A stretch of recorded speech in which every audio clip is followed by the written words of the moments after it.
Welcome to board academy bio. आज हम बात करेंगे फर्स्ट ईयर बायोलॉजी का थर्ड चैप्टर है द सेल। उसके हवाले से बात करेंगे, सेल के बारे में पढ़ेंगे और ये इस चैप्टर का फर्स्ट पार्ट है। एनसीईआरटी और एमडी गेट की प्रिपरेशन के हवाले से बहुत ही ज़बरदस्त है। वीडियो को एंड तक देखें, चैनल को सब्सक्राइब करें और उसके साथ साथ आपको नोट्स भी बनाने हैं।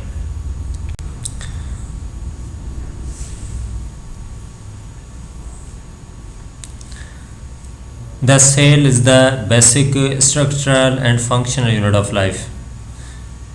The cell is discovered by Robert Hooke in 1665। हमें मालूम है जो सेल होता है वो basic structural and function unit life का होता है और इसकी जो फर्स्ट टाइम डिस्कवरी किसने की थी, रॉबर्ट हुक ने की थी in 1665।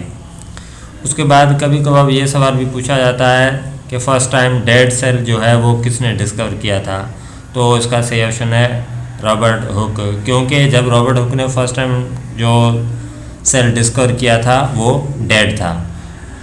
उसके बाद है लिविंग सेल फर्स्ट टाइम किसने डिस्कवर किया, तो उसका सही ऑप्शन है Anton van Leeuwenhoek in 1670। Cell theory. अब सेल थ्योरी में क्या आता है, इनकी बेसिक 3 पॉइंट्स हैं, उनके बारे में बात करेंगे। फर्स्ट पॉइंट है are livings are made up of cells, mean that के जितने भी लिविंग थिंग्स हैं वो सारे के सारे सेल्स के बने हुए हैं। सेकंड पॉइंट है cell is the basic unit of life. Third point है new cells rise by division of older cells. ये 3 पॉइंट्स जो हैं अहम हैं। उसके बाद फोर्थ पॉइंट है genetic material in cell transfer properties from parents to offsprings.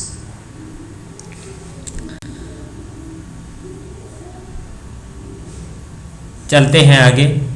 अब ये जो सेल थ्योरी है इसके कंट्रीब्यूटर्स कौन हैं, तो इसका कंट्रीब्यूटर है मैथियस शेल्डन, जो एक जर्मन बॉटनिस्ट था। उन्होंने बताया कि जो प्लांट्स हैं ये सेल्स के बने हुए हैं। उन्होंने 1838 में बताया।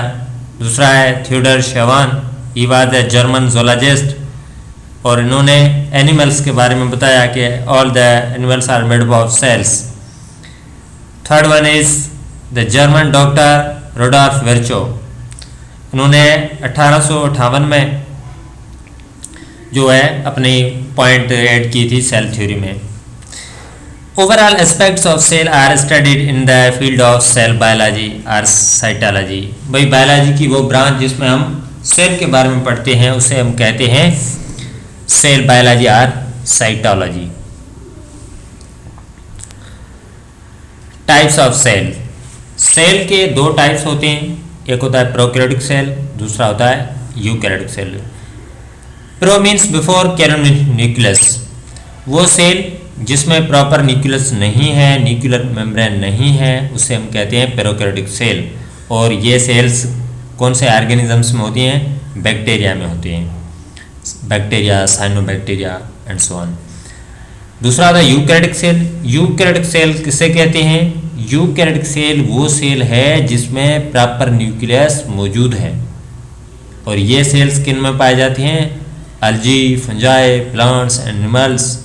बैक्टीरिया को छोड़कर सब में जो सेल्स होती हैं उन्हें हम कहते हैं यूकैरियोटिक सेल। अब हम बात करेंगे सेल वॉल के बारे में। भाई सेल वॉल जो होती है ये outer surface of some cells is covered with non living stiff layer is called cell wall. कुछ सेल्स ऐसे होती हैं जिनके सराउंडिंग में आउटर लेयर मौजूद होती है जो नॉन लिविंग इन नेचर होती है, जिसे सेल वॉल कहा जाता है। और वो कौन से सेल होती हैं, वो सेल्स होती हैं बैक्टीरिया के सेल्स, फंजाई के सेल्स, एल्जी के सेल्स और प्लांट्स के सेल्स। इनमें सेल वॉल मौजूद होती है और एनिमल सेल जो होता है उसमें सेल वॉल मौजूद नहीं होती। Mainly cell wall is composed of cellulose and pectin which is synthesized by the protoplasm. भाई मेनली सेल वॉल जो होती है वो सेलुलोज की बनी हुई होती है जिसको सिंथेसाइज करता है प्रोटोप्लाज्म। बैक्टीरियल सेल वॉल बनी हुई होती है पेप्टिडोग्लाइकन की, फंगल सेल वॉल चाइटन की बनी हुई होती है और प्लांट और अलगल सेल वॉल जो होती है वो सेलुलोज की बनी हुई होती है। Plant cell wall differentiated into 3 parts or layers. Plant की जो सेल वॉल है वो 3 पार्ट्स या लेयर्स में डिफरेंशिएट की हुई है। तो फर्स्ट है मिडिल लेमिला। मिडिल लेमिला को सीमेंटिंग लेयर कहा जाता है बिकॉज ऑफ ये जो होती है ये 2 डॉटर सेल्स और नेबर सेल्स में मौजूद होती है और इसका काम है इन दोनों सेल्स को आपस में मिला के रखना। Middle lamella is a common layer between 2 daughter cells and when it is dissolved the daughter cells will be separated। अगर ये जो मिडिल लेमिला है सीमेंटिंग लेयर है अगर डिजोल्व हो गई तो क्या होगा कि वो डॉटर सेल्स जो आपस में मिले हुए थे वो बिछड़ जाएंगे, अलग हो जाएंगे। Middle lamella is made up of calcium and magnesium pectates. Middle lamella जो है वो किस चीज़ की बनी हुई है? वो कैल्शियम एंड मैग्नीशियम पेक्टेट्स की बनी हुई है। और मिडिल लेमिला जो है वो कब बनती है? During cytokinesis. Primary cell wall ये जो है फर्स्ट प्रोडक्ट ऑफ सेल है और ये यंग सेल्स जो होते हैं उनमें पाई जाती है। इसकी नेचर है थिन होती है, इलास्टिक होती है और जब ये मैच्योर हो जाती है तो थिक और रिजिड हो जाती है। और प्राइमरी सेल वॉल जो होती है वो किसकी बनी हुई होती है? हेमिसेलुलोज की बनी हुई होती है। अब कभी कभार क्या होता है कि सेल वॉल में कुछ सेक्शंस सेल वॉल के मटेरियल डिपॉजिट होने से बच जाते हैं और वो एज होल्स रह जाते हैं, कनेक्शंस रह जाते हैं, उन्हें हम कहते हैं प्लाज्मोडेस्माटा। अब ये प्लाज्मोडेस्माटा जो हैं वो क्या करते हैं कि जो नेबर सेल्स होती हैं एक सेल को दूसरे सेल से कम्युनिकेशन में हेल्प करता है। सेकेंडरी सेल वॉल, अब हमने आगे डिस्कस किया हुआ है कि जब प्राइमरी वॉल जो होती है वो क्या होता है जब मैच्योरिटी पे पहुंच जाती है तो क्या होता है उसमें वो हार्ड हो जाती है, थिक हो जाती है, रिजिड हो जाती है। तो क्या होता है कि after the complete maturation of the primary cell wall ये बनती है secondary cell wall. It becomes rigid and thick due to deposition of lignin, inorganic salts and waxes. और इनके डिपॉजिट होने से ये क्या होती है? हार्ड हो जाती है, रिजिड हो जाती है। Its main role is support to plant body. इसका जो मेन रोल है वो प्लांट बॉडी को सपोर्ट करना है। अब सेकेंडरी सेल वॉल के बारे में बात कर रहे हैं तो ये कहाँ कहाँ पाई जाती है? ये स्क्लेरेन्काइमा फाइबर्स हैं, स्क्लेरोइड्स हैं, जाइलम वेसल्स, ट्रैकिड्स, इन सब में जो सेकेंडरी वॉल होती है परफॉर्म्स 2 इम्पोर्टेंट फंक्शंस। एक मैकेनिकल सपोर्ट, दूसरा होता है हमें मालूम है कि ये हाइड्रोफिलिक की नेचर होती है तो क्या करती है ये वाटर को इम्बाइब करती है और वाटर को ट्रांसपोर्ट करने में भी मदद करती है।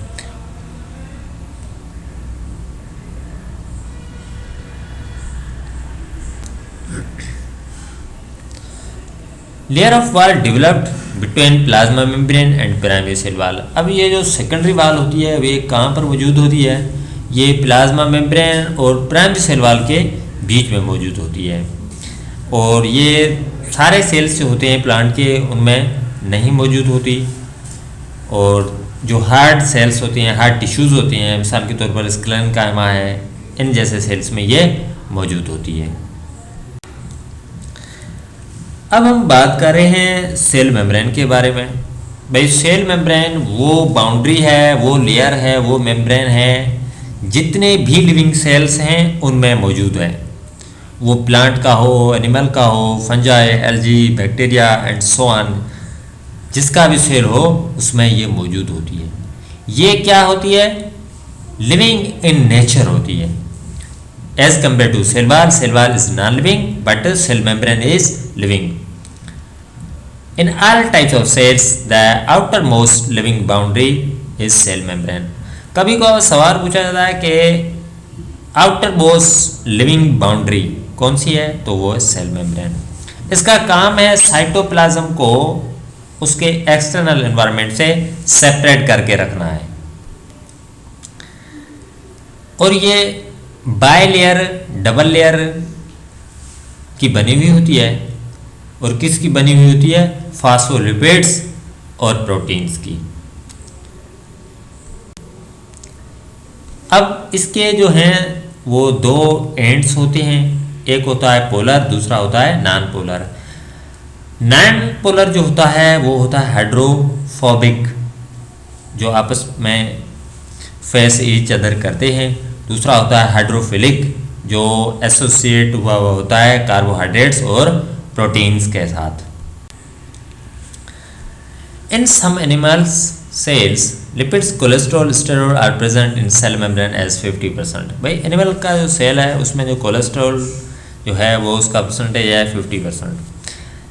पर ये लिपिड्स जो हैं वो प्लांट के सेल में मौजूद नहीं होते, और प्लांट के सेल में इनकी जगह पर एक लिपिड मौजूद होता है जिसे हम कहते हैं phytosterol. Cell membrane consist of 50% lipids और 50% प्रोटीन्स, और ग्लाइकोलिपिड्स वगैरह ये हो जाते हैं 5 to 10%। Sandwich model.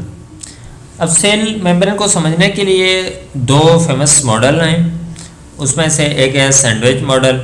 It is composed of lipid bilayer. ये क्या कहता है सैंडविच मॉडल की, ये कहता है कि composed of lipid bilayer and it is sandwich between inner and outer layer of proteins, और इसे कहा जाता है unit membrane and present in all cellular organelles.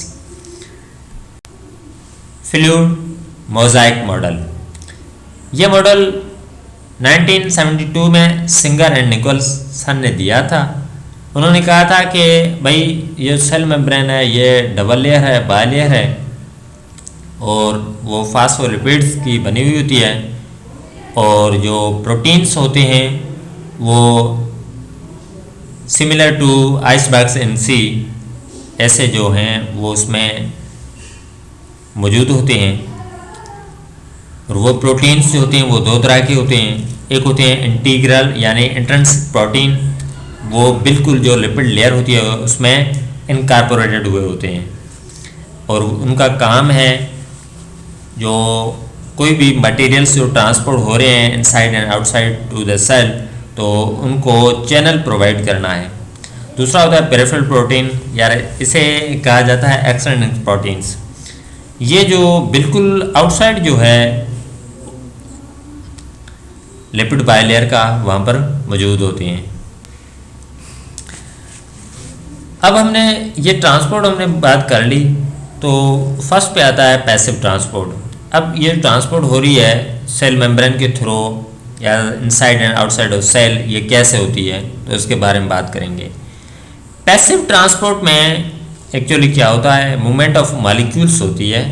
Molecules जो होते हैं वो मूवमेंट करते हैं from higher concentration to lower concentration without consumption of energy. इसमें क्या होता है, जो मॉलिक्यूल्स होते हैं वो हायर कंसंट्रेशन से लोअर कंसंट्रेशन की तरफ जो है वो मूव करते हैं, और इनके मूव करने के लिए कोई एनर्जी जो है वो इस्तेमाल नहीं होती, वो इस्तेमाल नहीं करते। इस हवाले से हम इसे कहते हैं पैसिव ट्रांसपोर्ट। उसके बाद आता है ऑस्मोसिस। अब इसमें क्या होता है, इसमें भी मॉलिक्यूल्स जो हैं वो मूवमेंट करते हैं from higher concentration to lower concentration through cell membrane और in any membrane that is known as the osmosis. Diffusion. अब ये जो है मॉलिक्यूल्स की मूवमेंट है higher concentration to lower concentration, लेकिन इसमें एक एक्सेप्शन है, वो ये है जो ऑस्मोसिस में थी थ्रू मेम्ब्रेन, बट इधर विदाउट मेम्ब्रेन। डिफ्यूजन में क्या होता है, मूवमेंट होती है मॉलिक्यूल्स की from higher concentration to lower concentration होती है, लेकिन without membrane, that's why called as diffusion. अब आते हैं एक्टिव ट्रांसपोर्ट पे। अब ये भी मॉलिक्यूल्स की मूवमेंट होती है, लेकिन ये lower concentration to higher concentration होती है, और ये लोअर टू हायर मूव करने के लिए मॉलिक्यूल्स को एनर्जी चाहिए, ये एनर्जी इस्तेमाल करते हैं, that's why it's called as active transport. अब ये जो ट्रांसपोर्ट होती है ये दो तरह की होती है। कभी कभार कोई भी सबस्टेंसेस मॉलिक्यूल्स सेल के अंदर आ रहे हैं तो उन्हें कहा जाता है endocytosis, from outside to inside. Endocytosis के दो टाइप्स हैं, एक होता है पिनोसाइटोसिस।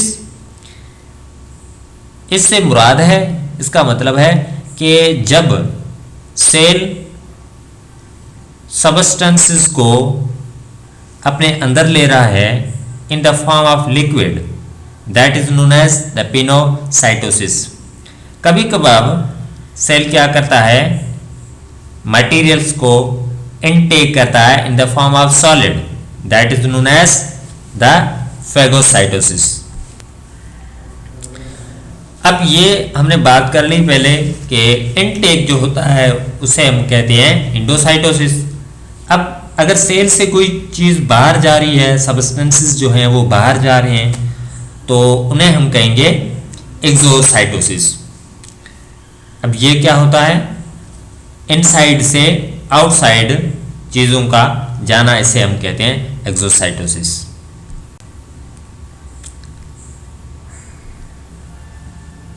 ग्लाइकोलिपिड्स जो हमने पहले बात कर ली है वो फास्फोलिपिड के बिल्कुल बाहर जो लेयर होती है वो फास्फोलिपिड लेयर पर मौजूद होते हैं। इनका काम है सेल की स्टेबिलिटी जो है, सेल मेम्ब्रेन की जो स्टेबिलिटी है उसको बरकरार रखना, और इम्यून रेस्पॉन्सेस जो होते हैं उनमें सेलुलर आइडेंटिफिकेशन करना, और दूसरे होते हैं ग्लाइकोप्रोटीन्स, वो भी बहुत काम के होते हैं। उनका जो मेन फंक्शन है, जो ब्लड ग्रुप्स हैं, रेड ब्लड सेल्स में जो ब्लड ग्रुप्स बनते हैं, उनका जो मेन रोल है यही डिफरेंट ब्लड ग्रुप्स को शो करना है। साइटोप्लाज्म, ये टर्म रुडोल्फ वॉन कोलिकर ने 1868 में दिया था। उस मटेरियल को ये नाम दिया गया था जो cell membrane and nuclear membrane के बीच में जो मौजूद है, present between the cell membrane and nuclear membrane in case of eukaryotic cell, उसे साइटोप्लाज्म कहा गया। In case of prokaryotic cell, वो मटेरियल जो सारा प्रोकैरियोटिक सेल के अंदर मौजूद है उसे कहा गया साइटोप्लाज्म। साइटोजेल, अब ये साइटोजेल जो है वो साइटोप्लाज्म का वो पार्ट है जो विस्कस इन नेचर है, आउटर है एंड क्लियर पार्ट है और नियर सेल मेम्ब्रेन है, इसे कहा जाता है cytogel. Previously it known as the ectoplasm. दूसरा है साइटोसोल, ये लेस विस्कस है एज कंपेयर टू साइटोजेल। ये इनर पार्ट है, ये नियर न्यूक्लियस है और नियर न्यूक्लियर मेम्ब्रेन है, तो इसे कहा जाता है साइटोसोल। और प्रीवियसली इसको कहा जाता था इंडोप्लाज्म। अब जो साइटोप्लाज्म का एक्वियस ग्राउंड है उसे हम कहते हैं साइटोसोल, और केमिकली इसमें 90% जो है वो क्या है, वाटर है। अब इस एक्वियस लिक्विड ग्राउंड में साइटोप्लाज्म के बहुत सारे दूसरी चीज़ें भी मौजूद होती हैं, जैसे nucleotides, amino acids, fatty acids, glucose, hormones, enzymes, salts, बहुत सारी चीज़ें हैं वो मौजूद होती हैं। दूसरा होता है ग्रेन्युलर पार्ट, जिसे हम कहते हैं साइटोप्लाज्मिक ऑर्गेनेल्स। उनमें बहुत सारे ऑर्गेनेल्स मौजूद होते हैं, जैसे mitochondria, Golgi body, endoplasmic reticulum, ribosomes and so on.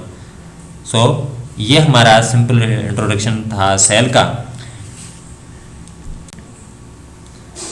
अब ये जो साइटोप्लाज्म है, ये हर वक्त जो है वो मूवमेंट कर रहा होता है। उसकी जो स्ट्रीमिंग मूवमेंट है उसे हम कहते हैं साइक्लोसिस। अब ये साइक्लोसिस क्यों होती है? इसका मकसद है कि जो भी कंटेंट्स हैं उनकी डिस्ट्रीब्यूशन करना। Cyclosis consider as the seat of all metabolic activities.